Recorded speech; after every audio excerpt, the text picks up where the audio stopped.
I'm not quite sure how to begin, but here goes. My name is Helena McKay, and I am 28 years old. I've spent my entire life in the same house, a small, peaceful place that seemed unremarkable until everything I thought I knew about it changed. I grew up in a typical family, nothing out of the ordinary, just my mom, dad, and me.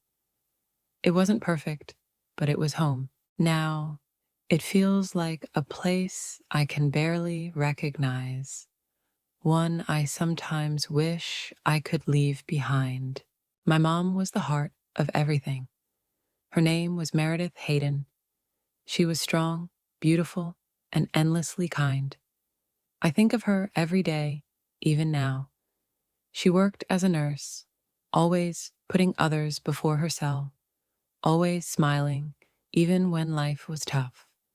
She would hum softly while cooking, filling the house with a warmth that made you forget your troubles. She was the one person I could confide in without hesitation, the one I trusted completely.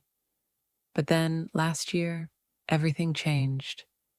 My mom was diagnosed with stage 4 ovarian cancer. We never saw it coming. She had always been so strong, always the one looking after everyone else. I remember when she told me. Her voice cracked slightly, but she smiled, trying to make it easier for me, as she always did. She said, "We're going to get through this, Helena, together."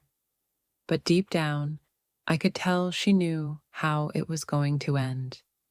It all happened so quickly, too quickly. The doctors said the cancer had spread too much, and there was little they could do except keep her comfortable. Chemotherapy, endless doctor's appointments, sleepless nights by her hospital bed. It's all a blur now. The house, once full of life, became quiet, heavy with the weight of what was happening. My dad, Drew, didn't cope well. He barely spoke, retreating into himself while I tried to hold everything together. I became my mom's caretaker, something I don't regret, but something that broke me in ways I'm still trying to understand. The final weeks were the hardest, watching her fade away bit by bit, hearing her whisper how proud she was of me and how much she loved us. It was unbearable. There were nights I sat in the hallway, outside her room, crying silently because I didn't want her to hear. I wanted her to think I was strong, that I could handle it, but I couldn't. When she passed, it felt like the air had been sucked out of the house. Everything stopped. The clocks kept ticking, but time felt frozen. She was gone, and I didn't know who I was without her. My dad didn't know either. We were left with just each other, two people who didn't know how to talk to each other, how to grieve together. It was as if we were living in separate worlds, under the same roof. I thought, maybe, just maybe, we could lean on each other and find some peace. But I was wrong. That's when things started to shift. Little things, moments I ignored because I didn't want to see them for what they were. I thought I was imagining things, reading too much into it because of my own grief. But grief didn't explain the things he started saying, the way he started looking at me. At first, it was subtle, easy to dismiss, but it didn't stay that way for long. Before everything changed, life at home had its own rhythm.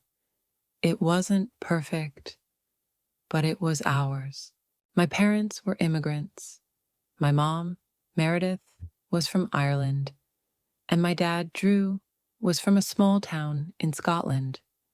They met while working in a factory shortly after arriving in this country, both searching for something better. They found it in each other. Our house was small, but filled with life. Mom had a way of making everything feel special. Dinner wasn't just about food. It was a time to share stories, laugh, and sometimes argue about silly things. She loved traditions and brought pieces of her homeland into every part of our lives. I can still hear her singing old Irish folk songs while she cooked, her way of keeping a part of her past alive. Dad, on the other hand, was quieter. He worked long hours as a carpenter, always coming home tired, but never too tired to check the locks or fix something around the house. He wasn't the kind of man who said, "I love you," often, but he showed it in little ways, fixing my bike, bringing home my favorite snacks after work. Those were his ways of saying, "I love you." As an only child, I spent a lot of time with my parents. Mom was my world.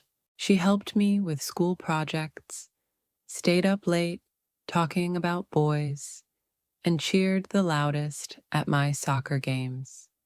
Dad was supportive, yes, but in a more distant way. He wasn't someone you could pour your heart out to, and that created a bit of a gap between us. Being an immigrant family wasn't always easy. There were times we struggled to make ends meet, and I remember watching my parents stretch every penny to ensure I had what I needed. They made big sacrifices to give me a better life, but despite the hardships, Mom always found a way to keep us hopeful. She used to say, "Hard times don't last forever, Helena. You'll see," and I believed her. Then everything changed when Mom got sick. Before that, she was the strongest person I knew. She could juggle 100 things at once and still make time to make me laugh. But cancer has a way of taking everything. Your strength, your hope, even the light in your eyes. It took her from us, slowly, piece by piece, until all that was left were memories.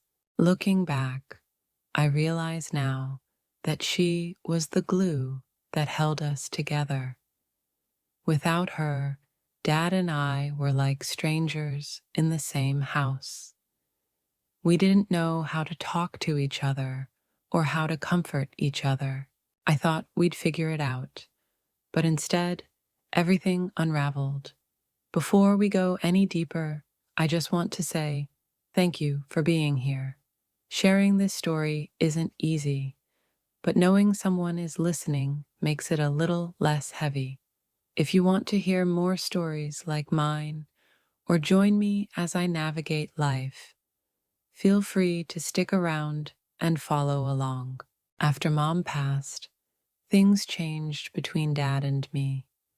At first, I thought it was just grief. We were both struggling to adjust to life without her. The house felt too quiet, too empty. Conversations became rare, and when they did happen, they felt forced, as if neither of us really knew what to say. But then, little things started happening, things that didn't feel right. Drew started making comments about women we saw on TV or in public. At first, I ignored it, telling myself he was just trying to fill the silence. But the comments became more frequent, more detailed. "She's got legs for days," he'd say while watching TV, or "Women these days don't leave much to the imagination, huh?" I didn't know how to respond. I'd laugh awkwardly or change the subject, hoping he'd get the hint, but he didn't. One evening, we were watching a romantic comedy, something light-hearted, when there was a scene where the main character shared an intimate moment. Out of nowhere, Drew said, You think that's what women really want? A guy like that? I froze. It wasn't just what he said, but how he said it, as if he wanted to start a conversation I wasn't ready to have. I don't know, Dad, I said, brushing it off. It's just a movie. He nodded, but the look on his face made my stomach churn. It was like he wanted to say more, but thankfully he didn't. The next day, he brought it up again, this time while we were eating dinner. You're a woman, Helena. Don't you ever think about stuff like that? What makes a man, attractive? I dropped my fork, completely caught off guard. My face flushed, and I mumbled something about not wanting to have that conversation with him. I thought he'd stop, but instead, he laughed. Oh, come on, we're adults. We can talk about these things. Dad, please, I said, my voice shaky. That's too much information. He frowned, and I saw the irritation flash in his eyes. He didn't say anything else that night, but the tension was thick. I felt like I had done something wrong by shutting him down. As the days passed, the comments didn't stop.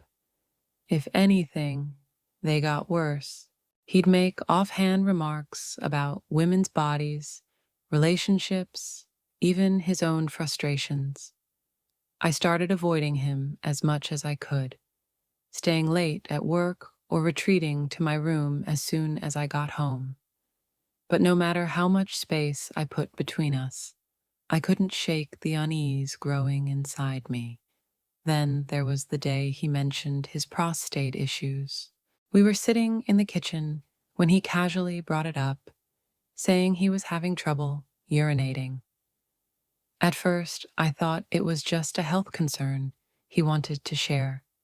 But then he added, these things happen to men when they want to have sex, but can't. My stomach churned. I wanted to scream, tell him to stop, but I didn't. I couldn't.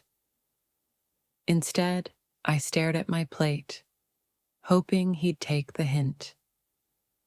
He didn't. It's natural, Helena, he said. Everyone goes through it at some point. I nodded stiffly, my heart pounding. It wasn't natural. Not this conversation, not the way he was looking at me. That night, I sat in my room, replaying everything in my head. I told myself I was overreacting, that he didn't mean anything by it. But deep down, I knew better. I knew something was wrong. I just didn't want to admit it. Looking back, I wish I had said something sooner. I wish I had trusted my instincts. But at the time, I was too scared, too confused. I told myself it was nothing, just a misunderstanding.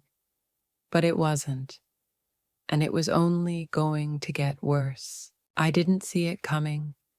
Maybe I should have. Maybe there were signs I missed, or things I should have questioned sooner. But when it happened, it felt like the ground had been ripped out from under me. It started like any other day. I'd just gotten home from work, tired and distracted, not expecting much. But as soon as I walked in, I noticed something was different. Drew, my dad, was dressed up, not in his usual pajamas or worn-out clothes, but in a crisp shirt, his hair combed back. He was cooking dinner. He smiled when he saw me, but it wasn't the kind of smile. I was accustomed to it, but something felt off. "Hey, sweetheart," he said, his voice unusually upbeat. "How was work?" I mumbled something about it being fine, already sensing the discomfort settling in. I wasn't sure why. Perhaps it was the way he was staring at me, like he was trying to read my mood. Or maybe it was just my gut, telling me something was wrong. I dropped my bag by the door and went into the kitchen to help with the salad, the way I always did. He was more talkative than usual, making small comments about the weather, asking if I'd watched any interesting films recently. I went along with it, trying to brush off the unease, but then he said something that made me stop in my tracks. You know, he began, his tone casual yet purposeful. We've gone through a lot this year, losing your mom. It's been tough on both of us. Yeah, I replied quietly, not looking up from the lettuce I was slicing. But we've made it through, haven't we? He kept going. We're still here, still standing. We're strong, smart, open-minded. I didn't like where this was headed. My stomach clenched, and I put the knife down, turning to face him. What are you trying to say, Dad? He paused for a moment, then took a deep breath. I've been thinking, we're both adults. We're both lonely. Until you find someone, maybe we can be there for each other. I stared at him, not fully understanding, or maybe I didn't want to understand. Be there for each other? I repeated, my voice trembling. What does that mean? He looked away, unable to meet my eyes.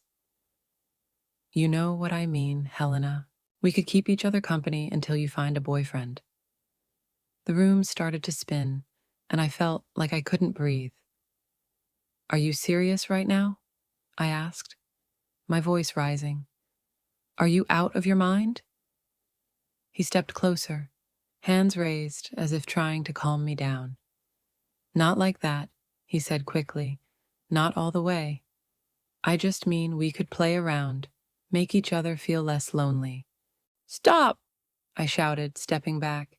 Just stop! Do you even hear yourself? Do you realize how disgusting that is? He flinched, but then his face hardened. You don't understand, he said.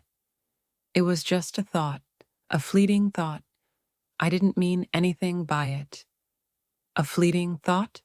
I repeated, my voice shaking with anger. You've been thinking about this long enough to bring it up to me. Don't tell me it's fleeting. He started pacing, running his hands through his hair. I'm lonely, Helena, he said, his voice breaking. Your mom's gone, and I don't know how to deal with it. I have no one, and you're here, and you're beautiful. It just made sense. It's not like I would stop being your dad. I felt like I was going to be sick. Do you even hear yourself? I shouted. You're supposed to protect me, be my father, not this. I can't believe you'd even think this, let alone say it. He stopped pacing and looked at me, his face crumpling. I didn't mean it like that, he said again, his voice barely above a whisper. It's the devil talking, not me. I don't look at you like that. You're my daughter. Then why the hell would you say it? I shouted. Why would you even let that thought cross your mind? Do you realize what you've done? You've ruined everything. Everything. He kept trying to justify himself, blaming loneliness, grief, and even a movie we'd seen months ago where a father did something similar to his daughter. He claimed that idea had stuck in his head, and it wasn't really him. No matter how many excuses he gave, I wasn't buying it. I yelled at him for hours, letting out all the anger, fear, and disgust I'd been holding in. At some point, I told him he was sick and needed help. He didn't argue.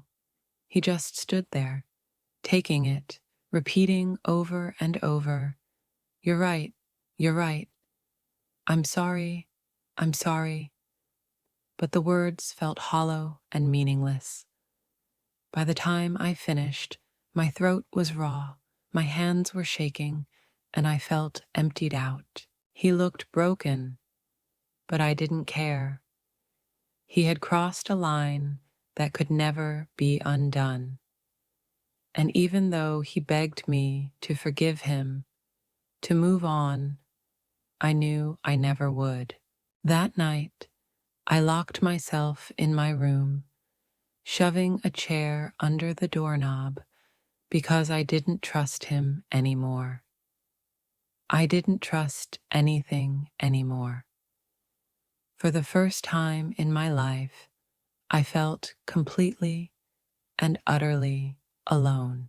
The music shifted to a low, melancholic tone, and my voice grew quieter, introspective, and raw. That night, I locked myself in my room, pushing a chair under the doorknob, something I hadn't done since I was a kid, scared of the monsters in the dark. But this time, the monster wasn't imaginary. It was on the other side of the door, wearing my father's face. I sat on my bed, knees pulled to my chest, trying to make sense of what had just happened. My mind was spinning, replaying his words over and over. We're adults. We're smart. We could just play around. It didn't feel real. It felt like a nightmare I couldn't escape from. I stared at the walls of my room, the same ones I had grown up with, but now they felt strange, like I no longer belonged here. I wanted to scream, to cry, to do something, but I couldn't. I was frozen, trapped in the suffocating silence. Every little sound in the house made my heart race. The creak of the floorboards, the hum of the fridge. It all made me jump. I didn't trust him anymore. I didn't trust anything anymore. At some point, I picked up my phone, my hands trembling. I thought about calling someone, anyone, but who? My mom was gone. My friends had drifted away after she passed. And my dad, the one person I should have been able to turn to, was the reason I felt this way. I had no one. But then, I did something I still can't explain. I called him. My dad was just down the hall, but I called him anyway. I needed answers, even though I wasn't sure I wanted to hear them. He answered on the first ring. "Helena," he said, his voice cautious, almost shy. I didn't say anything at first, trying to find the words. Finally, I managed. "Why, Dad? Why would you say something like that to me?" There was a long pause, and for a moment, I thought he might hang up. But then he sighed. "I don't know," he said, his voice heavy. "I wasn't thinking. I've been so lonely, and it just came out." "That's not an excuse," I snapped, my voice shaking. "You don't just say something like that.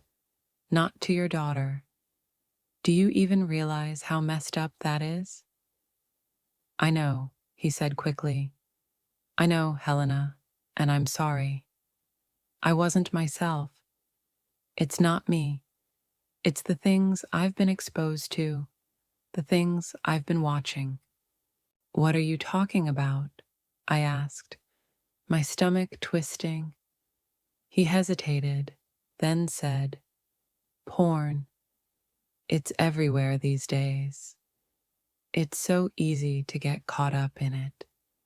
I know it's wrong, but it's messing with my head, making me think things I wouldn't normally think.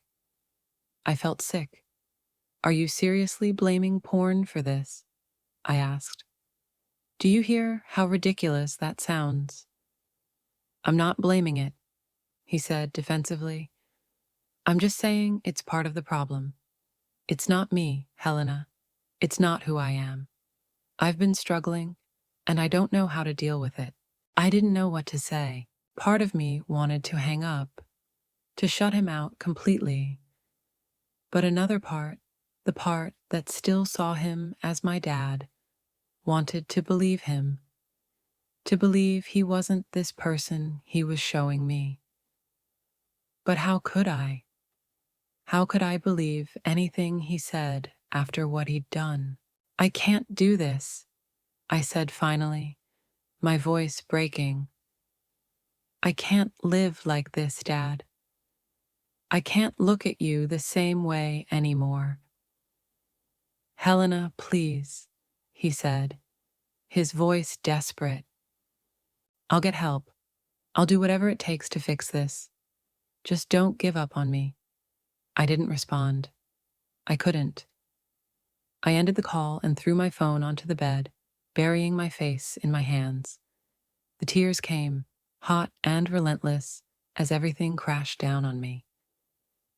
How did it come to this? How did the man who was supposed to protect me, guide me, become the one I feared most? I felt trapped, in this house, in this life, with no way out.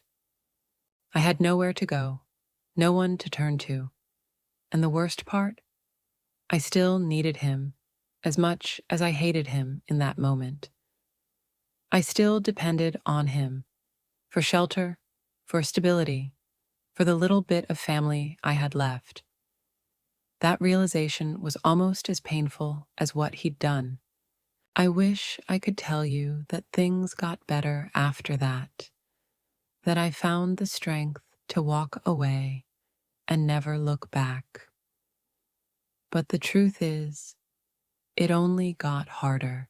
I wish I had all the answers. I wish I could sit here and tell you exactly what to do if you're ever in a situation like this.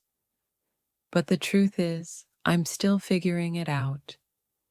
I'm still trying to piece together what comes next for me, and honestly, it's terrifying. For days after that night, I barely left my room.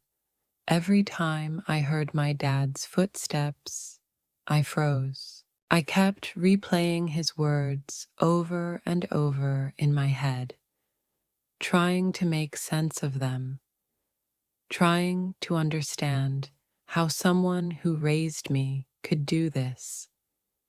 But no matter how much I played it over, there was no explanation that could make it okay. I knew I couldn't stay there, not like this. So I began making a plan. It wasn't easy, and it's still not. But I knew I couldn't let this define me. I couldn't let it break me.